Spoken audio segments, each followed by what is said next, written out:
Confidence. I like that too. So tell me about you. Any complications I should know about?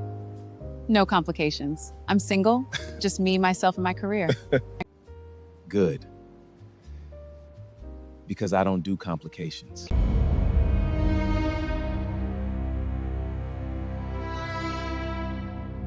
Tonight's guest says one woman, one rainy night, and one back fence changed the way he sees relationships forever.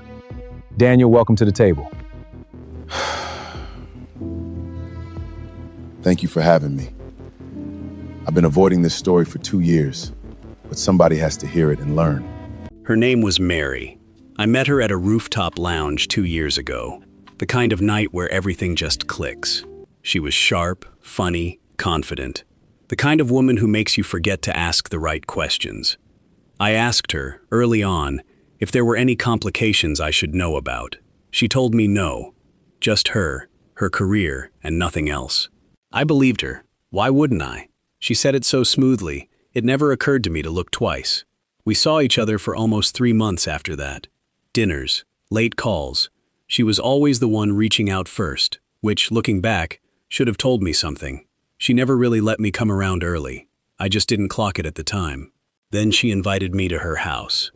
Before we dive deeper, let us know where you are watching or listening from and hit the subscribe button so you won't miss our stories. It was a Friday. She invited me over for the first time. Nice place, small, but everything in its right spot. She liked order, she told me once. Chaos gave her a headache. I remember thinking, this is easy, this is comfortable. I had no idea comfortable was about to become the most dangerous word of my night. Her phone buzzed. She looked at it, and everything about her changed in half a second. I've never seen someone's face drop that fast. She said her husband's car was outside, at the gate.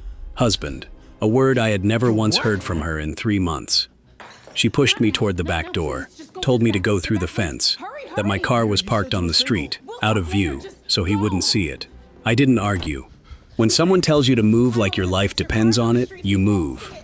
The door shut behind me, and just like that, I was alone in a stranger's backyard, in the dark, trying to figure out how my Friday night had turned into this. And then, because the universe apparently has a sense of humor, it started to rain. I climbed that fence in the rain, running from a man I never even saw. That's the part that still gets me. I never once laid eyes on this husband. I just believed her fear. That's how convincing panic is. You don't stop to ask questions. You just move. I drove home in silence. Just me, the wipers, and my own thoughts replaying her scream over and over. I kept asking myself, how did I not see this coming? Wet city streets at night, streetlights blurring past through a rain-covered window.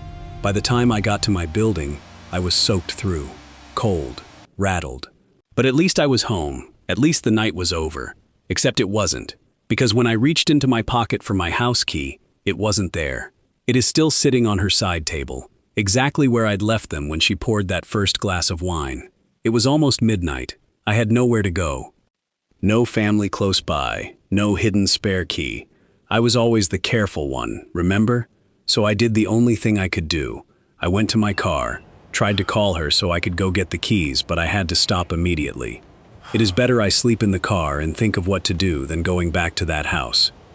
Mosquitoes and insects had a full-course meal that night as I needed air after the rain and had to wind down the car glasses.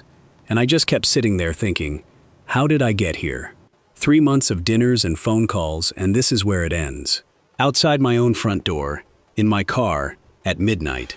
I didn't sleep. Not really. I just existed until the sun came up. My neighbors had no idea what really happened. I stepped out of the car as early as the sun came up, walked to my front door, sat there and thinking of what next to do. A neighbor walked past that morning, saw me sitting there, and just smiled.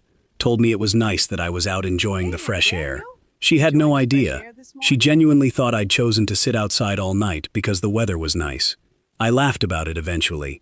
Not that morning, but eventually. An hour later, she texted me. Said I'd forgotten my keys at her place. Told me to come by whenever I was free to collect them.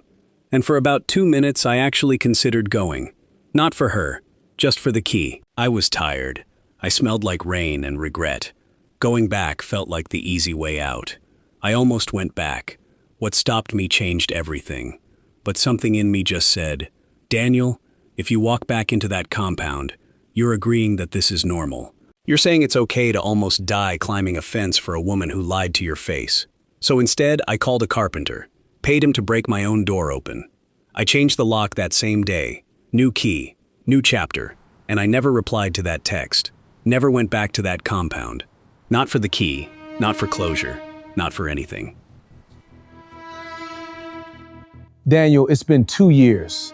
How has that night changed you? What would you say to someone watching this right now? Maybe a man in the same situation you were in that night, hiding at a back fence. I don't move fast with women anymore. I ask questions early, real questions. Right. Are you married? Are you seeing anyone? Not because I don't trust people, in trust, and how you see people after. Ask your questions before you climb into anybody's life, not after. Because some doors you don't get a spare key for, but because I refuse to be caught unprepared again. Some people might call that fear. I'm not scared of women. I'm scared of my own carelessness. There's a difference. What went through your mind when you saw that message? Honestly, for about 2 minutes, I wanted to go back.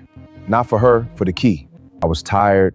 I smelled like rain and mosquito repellent I didn't even have, and going back felt like the easy way out.